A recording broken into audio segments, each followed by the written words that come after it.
If you want to pull together a really spectacular dinner in a hurry, then the trick is to use a quick cooking cut that's really tender.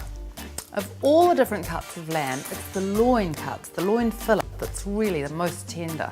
And because these are aged in the pack, you know that they're just going to cook up to perfection. These Silver Fern Farms lamb loins make such a special meal. I'm making a little crust here to go over my lamb, and I've got finely chopped pistachios, and I'm going to do a little bit of lemon rind and salt and pepper. So I'm going to use the finely zested rind of 1 lemon, a bit of salt and pepper, and that's my crust. Now I'm going to whisk an egg white because that's going to stick the crust onto the meat. And it's amazing, but the egg white actually acts as a glue that'll stick it on so that when it cooks it won't come off again. And onto a baking tray, and I always line the baking tray with baking paper because then it's really easy to clean up. And the great thing about this recipe is they don't even need browning in a pan. They're just going to go into a really hot oven and they'll take about 8 to 10 minutes. So while my lamb's cooking, I'm going to whip together a little beetroot confit. So that lovely beetroot just goes straight into my pot. And I'm going to put in a couple of bay leaves,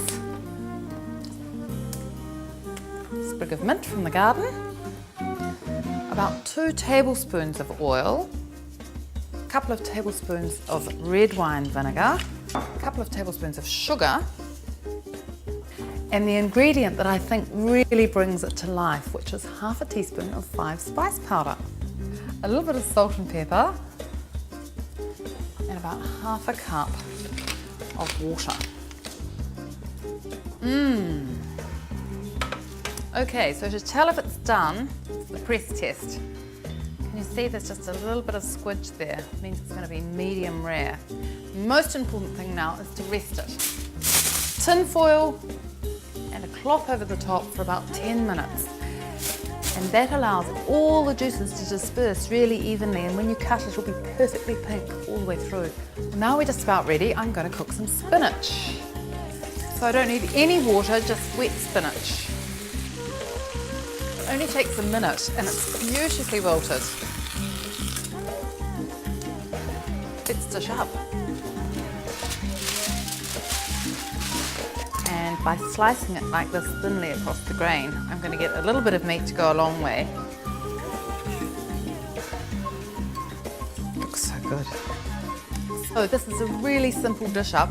I've got nice hot plates, a spoonful of that spinach, some of that lovely beetroot, and my beautifully pink meat. And then all I do is just drizzle a little bit of extra virgin olive oil, one of those expensive boutique-y ones around the plate. It just gives it a really fabulous finishing touch.